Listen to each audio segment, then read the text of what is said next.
Good morning friends, welcome back. आज जो हम टॉपिक डिस्कस करने जा रहे हैं +1 माइक्रो इकोनॉमिक्स का बहुत ही इंटरेस्टिंग टॉपिक।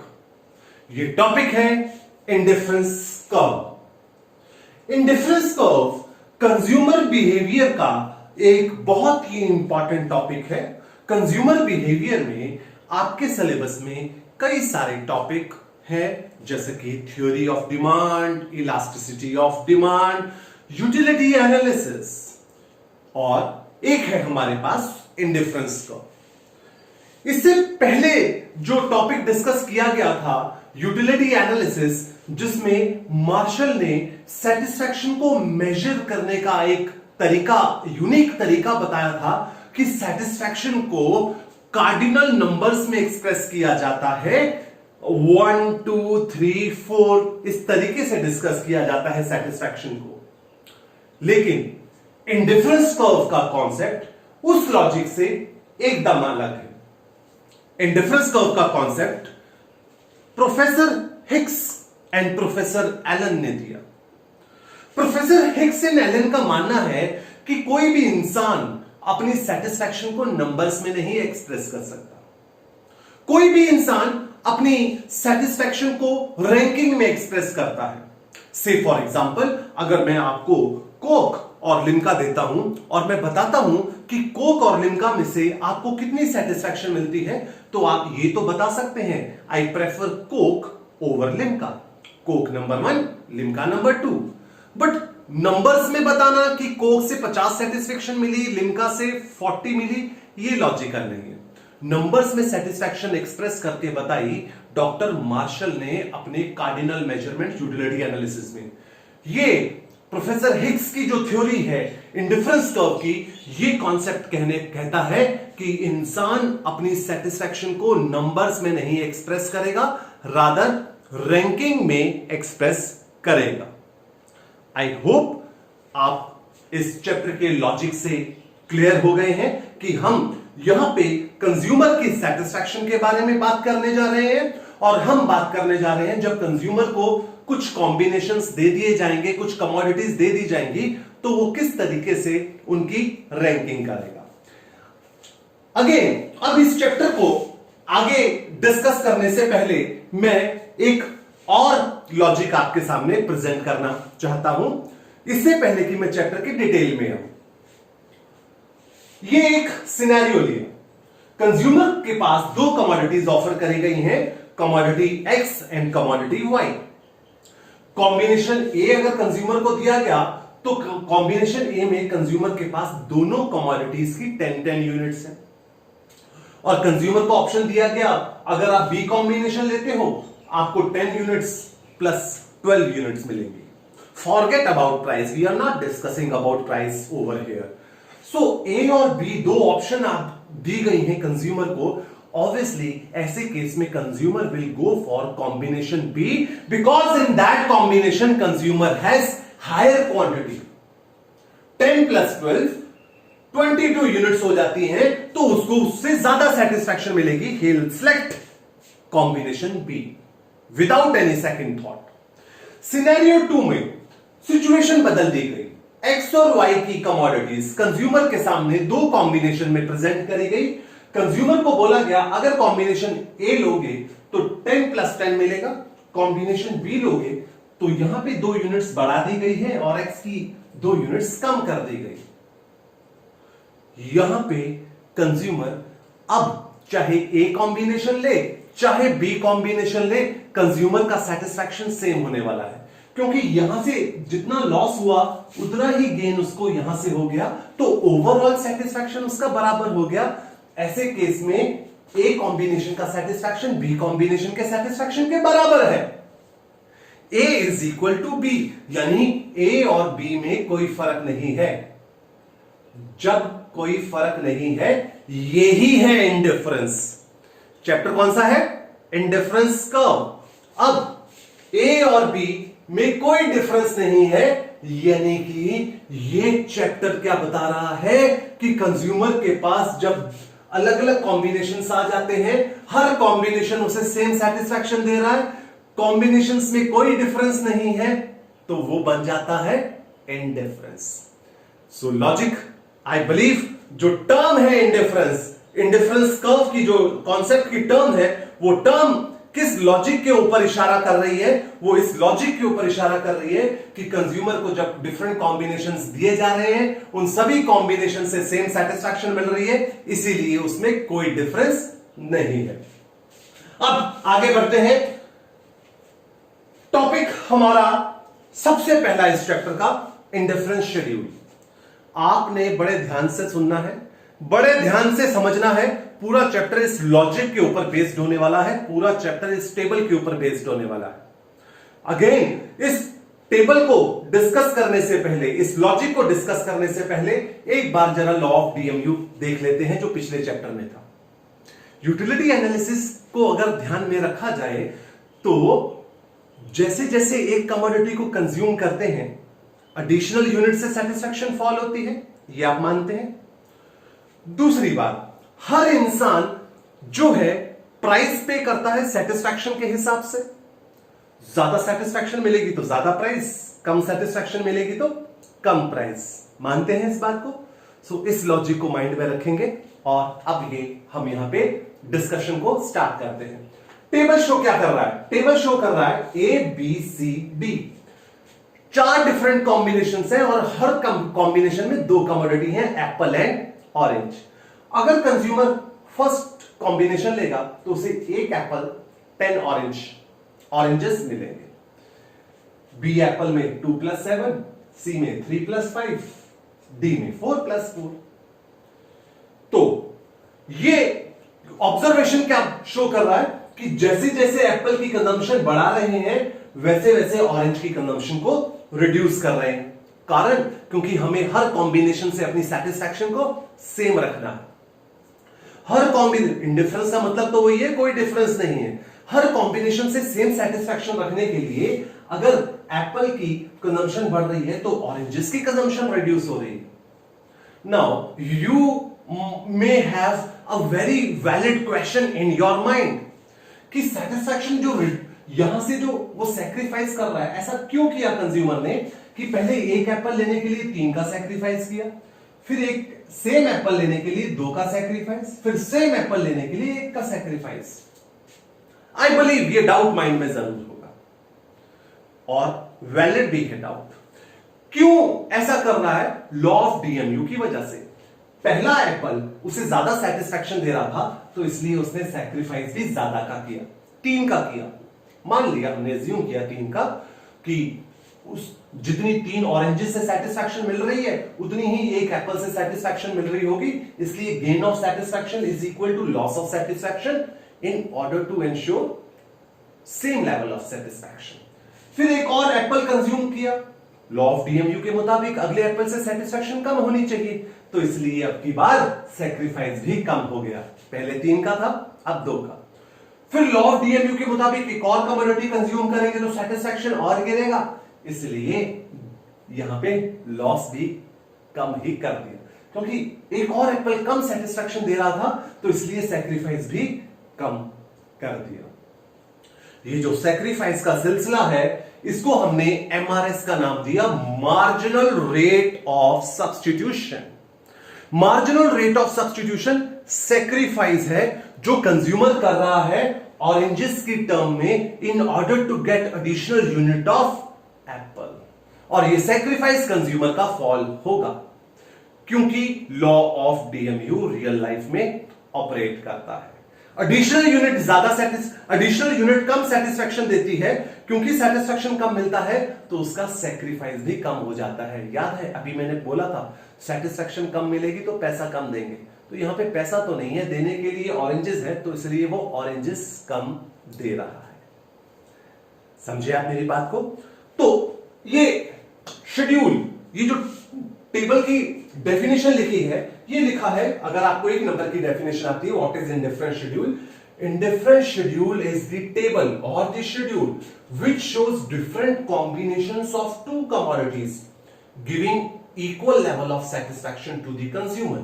Consumer कोई भी कॉम्बिनेशन ले, A, B, C, D, her combination से सेम सेटिस्फैक्शन मिलने वाला है, क्योंकि अगर वो एक कमोडिटी की कंजम्पशन को बढ़ा रहा है, दूसरी की कंजम्पशन को इस हिसाब से रिड्यूस कर रहा है कि उसके ओवरऑल सेटिस्फैक्शन के ऊपर कोई असर ना पड़े। एक और बात बता दूं, यहां पे जो ए बी सी डी है, इन कॉम्बिनेशंस को टेक्निकल लैंग्वेज में हम बोलते हैं इंडिफरेंस सेट्स। क्या बोलते हैं? Indifference sets. अगर डेफिनेशन आती है what are indifference sets? Indifference sets are the sets of two commodities giving equal level of satisfaction to the consumer. Done? So this was all about indifference schedule. Now अगर हम इस table को diagrammatic form में express कर दें, diagrammatic form में अगर हम इस टेबल को एक्सप्रेस करते हैं तो इस तरीके से एक कर्व बन जाता है। ये बन जाता है indifference curve. Indifference schedule, indifference curve में कोई डिफरेंस नहीं है, दोनों सेम मैसेज कन्वे कर रहे हैं। फर्क है तो एक्सप्रेशन का। इंडिफरेंस शेड्यूल के अंदर जो मैसेज कन्वे किया गया है वो एक टैबुलर फॉर्म में कन्वे किया गया है, और इंडिफरेंस कर्व के अंदर जो मैसेज कन्वे किया जा रहा है वो डायग्रामेटिक फॉर्म में किया जा रहा है। चलिए देखते हैं। हमारा ए कॉम्बिनेशन था, एक एप्पल 10 ऑरेंजेस। A combination A 1 apple 10 oranges. B combination में 2 apples 7 oranges। C combination 3 apples 5 oranges। फिर D combination 4 apples 4 oranges। जैसा टेबल में था वैसा ही डायग्राम में बनाया। इन सभी कॉम्बिनेशंस को ज्वाइन करके जो हमारे पास लाइन आई है, ये downward sloping and convex to the origin line आई है। ये है इंडिफरेंस कर्व जो डिफरेंट कॉम्बिनेशंस शो करता है दो कमोडिटीज के, और हर combination same level of satisfaction consumer को देता है। तो आगे बढ़ते हैं। इसके बाद हमारा नेक्स्ट टॉपिक आता है इंडिफरेंस मैप। अच्छा, इंडिफरेंस कर्व पढ़ा, इंडिफरेंस कर्व के बाद इंडिफरेंस मैप एक नंबर में आ सकता है। इंडिफरेंस मैप ऐसे डायग्राम को बोलते हैं जिसमें कम से कम दो या ज्यादा से ज्यादा कितने भी हो सकते हैं, दो या दो से ज्यादा इंडिफरेंस कर्व इकट्ठे शो कर दिए जाएं, उसे हम इंडिफरेंस मैप बोलते हैं। रिपीट कर रहा हूं, indifference map is the diagram which shows two और more than two indifference curve simultaneously. इस पिक्चर के अंदर 3 इंडिफरेंस कर्व शो करे गए। अब ये 3 इकट्ठे शो कर दिए गए तो हायर ये जो इंडिफरेंस कर्व है क्या बताना चाहता है? ये क्या बताना चाहता है? अपने अगले वीडियो के अंदर properties of indifference curve show करूंगा। उसके अंदर एक प्रॉपर्टी होगी higher IC gives higher satisfaction, वहां पे डिटेल में डिस्कशन होने वाली है। अभी इस टॉपिक के अंदर सिर्फ एक डेफिनेशन हमें याद रखनी है कि जहां पे दो या दो से ज्यादा इंडिफरेंस कर्व इकट्ठे हो जाएं वो हमारा इंडिफरेंस मैप बन जाता है। क्लियर है बेटा? 3 टॉपिक हो गए हमारे। 1 indifference schedule, indifference curve and indifference map. इसके अलावा मैंने आपको इंडिफरेंस सेट का एक अलग से भी टॉपिक करवा दिया। आगे बढ़ते हैं। जो बहुत ही इंपॉर्टेंट टर्म यूज हुई थी हमारी, मार्जिनल रेट ऑफ सब्स्टिट्यूशन। जानते हैं टेबल के अंदर शो हुआ था, 4th कॉलम था हमारा एमआरएस का, मार्जिनल रेट ऑफ सब्स्टिट्यूशन। अब इसको जरा डिटेल में पढ़ते हैं। Marginal rate of substitution MRS sacrifice है, जो कंज्यूमर करेगा सैक्रिफाइस एक कमोडिटी का। क्यों कर रहा है सैक्रिफाइस? क्योंकि उसे दूसरी कमोडिटी की कंजम्पशन को बढ़ाना है। So sacrifice which consumer makes in terms of X और Y commodity in order to increase the consumption of other commodity. अब ये जो सैक्रिफाइस का सिलसिला है ये 3 तरीके से हो सकता है। Constant increasing MRS, constant MRS and decreasing MRS. इन तीनों एमआरएस को हम डिटेल में डिस्कस करेंगे और हम फिर कंक्लूजन निकालेंगे कि सैक्रिफाइस रियल लाइफ में कौन सा लॉजिकल है, इंक्रीजिंग, कांस्टेंट और डिक्रीजिंग। तो सबसे पहले एक बार इंक्रीजिंग एमआरएस के ऊपर देखें इंक्रीजिंग एमआरएस का टॉपिक क्या कह रहा है, डेफिनेशन को बाद में जरा देखना, पहले इस टेबल को देखो। एक एप्पल लेने के लिए पहले कंज्यूमर ने एक ऑरेंज सैक्रिफाइस किया, फिर एक और एप्पल लेने के लिए 2 ऑरेंजेस को सैक्रिफाइस किया, एक और एप्पल लेने के लिए 3 ऑरेंज को सैक्रिफाइस किया। अब ये सारा सिचुएशन उल्टा ही हो गया, पहले सैक्रिफाइस ज्यादा था, फिर कम हो रहा। यहां पे तो सैक्रिफाइस पहले कम किया, फिर ज्यादा, फिर और ज्यादा, यानी कि सैक्रिफाइस बढ़ता ही जा रहा है। ये केस मतलब पहली यूनिट कम सेटिस्फेक्शन दे रही थी, इसलिए सैक्रिफाइस कम किया। दूसरी यूनिट ज्यादा सेटिस्फेक्शन दे रही है तो सैक्रिफाइस ज्यादा कर दिया। फिर ये यूनिट और ज्यादा सेटिस्फेक्शन दे रही है तो ये सैक्रिफाइस और ज्यादा बढ़ गया, यानी कि केस लॉ ऑफ डीएमयू के अगेंस्ट हो गया। लॉ ऑफ डीएमयू की माने तो एडिशनल यूनिट कम सेटिस्फेक्शन देती है, कम सेटिस्फेक्शन देती है तो सैक्रिफाइस कम होना चाहिए, बट यहां पे तो एडिशनल यूनिट ज्यादा सेटिस्फेक्शन दे रही है और कंज्यूमर सैक्रिफाइस बढ़ाता जा रहा है। ये केस सरासर लॉ ऑफ डीएमयू के अगेंस्ट है, ऐसा हो नहीं सकता। तो एक एक्सेप्शनल केस जरूर है जो मैंने लॉ ऑफ डीएमयू में बताया था आपको। एल्कोहलिक्स के केस में, एल्कोहलिक्स जो होते हैं पहला ड्रिंक उन्हें सेटिस्फेक्शन तो देता है, एडिशनल ड्रिंक ज्यादा सेटिस्फेक्शन देता है, तो ज्यादा सेटिस्फेक्शन लेने के चक्कर में उनका सैक्रिफाइस भी ज्यादा हो सकता है। सो otherwise this case is not applicable in case of real life, in case of normal goods. Exceptional case है लॉ ऑफ डीएमयू का, और इसकी अगर हम प्लॉटिंग करेंगे तो इंडिफरेंस कर्व इस तरीके से आएगा, इसे बोलते हैं downward sloping and concave. Indifference curve downward sloping and convex बताया ना, बट ये तो क्योंकि लॉ ऑफ डीएमयू के अगेंस्ट है, इस तरीके का जो प्रेजेंटेशन आईसी का आएगा, डाउनवर्ड स्लोपिंग तो जरूर आएगा बट कनकेव आएगा, which is not valid. Case number 2, अगर हमारा सैक्रिफाइस कांस्टेंट हो जाए, marginal rate of substitution constant. Constant marginal rate of substitution कैसे आ रहा है कि यहां पे एक यूनिट लेने के लिए एक का सैक्रिफाइस, एक यूनिट लेने के लिए फिर एक सैक्रिफाइस, सैक्रिफाइस का सिलसिला कांस्टेंट है। भैया ये कैसे? ये इसका मतलब ये हुआ कि एडिशनल यूनिट से उसका सेटिस्फेक्शन गिर ही नहीं रहा, सेटिस्फेक्शन सेम है, हर यूनिट सेम सेटिस्फेक्शन दे रही है। तो ये केस भी इसका मतलब लॉ ऑफ डीएमयू के अगेंस्ट हुआ। लॉ ऑफ डीएमयू के मुताबिक एडिशनल यूनिट को सेटिस्फेक्शन कम देना चाहिए, बट ये एडिशनल यूनिट सेटिस्फेक्शन सेम दे रही है, सेटिस्फेक्शन गिर ही नहीं रही, इसलिए सैक्रिफाइस भी सेम जा रहा है। सो लॉ ऑफ डीएमयू के अगेंस्ट ये कैसे हो सकता है? ये भी एक लॉ ऑफ डीएमयू का एक्सेप्शनल केस है। रेयर थिंग्स जिन लोगों की जो हॉबी होती है antique collection, coin collection, additional unit उनके स्टॉक में ऐड होती जाती है और उनको सेम सेटिस्फेक्शन मिलता जाता है, ये केस हो सकता है। इस केस में आईसी इस तरीके से स्ट्रेट लाइन डाउनवर्ड स्लोपिंग आएगा। आपसे क्वेश्चन पूछा जा सकता है, when can IC be straight line? It is possible only if MRS is constant, otherwise that's not possible. MRS का कांस्टेंट होना एक एक्सेप्शनल केस है लॉ ऑफ डीएमयू का। केस नंबर 3, हमारे 2 केसेस हो गए एमआरएस के। केस नंबर 3 हमारे पास जो एमआरएस का होने वाला है वो केस है diminishing MRS. Just give me a minute. Diminishing MRS. अब ये जो डिमिनिशिंग एमआरएस है, जिसे डिक्रीजिंग एमआरएस भी बोलते हैं, ये बताता है कि एडिशनल यूनिट से जो सेटिस्फेक्शन आएगा वो कम आएगा। एडिशनल यूनिट से सेटिस्फेक्शन कम आ रहा है तो इसलिए कंज्यूमर का सैक्रिफाइस भी कम होगा।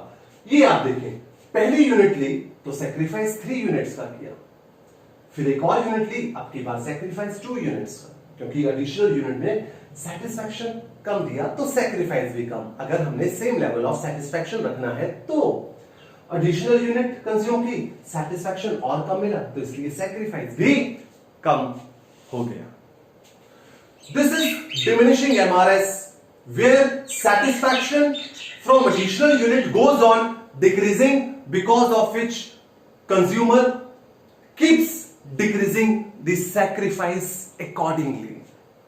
क्यों? क्योंकि उसे ओवरऑल सेटिस्फेक्शन सेम रखना है। इस केस को अगर आईसी की फॉर्म में प्रेजेंट किया जाएगा, ये कॉन्वेक्स शेप आएगा। सो आप देखिए यहां पे कंक्लूजन निकलता है, इंडिफरेंस कर्व तीनों केसेस में डाउनवर्ड स्लोप कर रहा है, एक में कनकेव, एक में स्ट्रेट लाइन, एक में कॉन्वेक्स। ये डिपेंड करता है एमआरएस के ऊपर। एमआरएस अगर इंक्रीज कर रहा है तो कनकेव, एमआरएस कांस्टेंट है तो स्ट्रेट लाइन, एमआरएस डिक्रीज कर रहा है तो कॉन्वेक्स। रियल लाइफ से रिलेटेड जो चीज है डिमिनिशिंग एमआरएस की है, डिक्रीजिंग एमआरएस की, इसलिए वैलिड जो शेप है डिक्रीजिंग के साथ साथ कॉन्वेक्स आईसी की शेप होती है। सो दोस्तों यहां पे हमने कॉन्सेप्ट जो डिस्कस किया, इंडिफरेंस कर्व कॉन्सेप्ट किसने इंट्रोड्यूस किया? हिक्स ने। इसका लॉजिक क्या है? और मतलब सेटिस्फैक्शन को रैंकिंग देना, इंडिफरेंस का जो टर्म है मतलब कोई डिफरेंस नहीं है डिफरेंट कॉम्बिनेशंस में, ये लॉजिक डिस्कस किया। फिर सिलेबस के पॉइंट ऑफ व्यू से indifference schedule, indifference curve, indifference set, indifference map, marginal rate of substitution की डेफिनेशन और उसके 3 type, increasing MRS, constant MRS, decreasing MRS, और इन तीनों केसेस के मीनिंग टैबुलर फॉर्म में एक्सप्रेस करके बताया, और कौन सा केस रियल लाइफ से कनेक्टेड है, कौन सा नहीं है, और इन तीनों केसेस में इंडिफरेंस कर्व की शेप क्या रहती है, ये मैंने आपके साथ डिस्कस किया। होप जो मेरी डिस्कशन रही इस टॉपिक को लेके आपको क्लियर रही होगी। मैं अपने अगले वीडियो में बहुत ही ज्यादा इंपॉर्टेंट टॉपिक जो है हमारा प्रॉपर्टीज ऑफ इंडिफरेंस कर्व, वो अपलोड करने जा रहा हूं। वो वीडियो भी जरूर देखिएगा। Thank you for watching this video.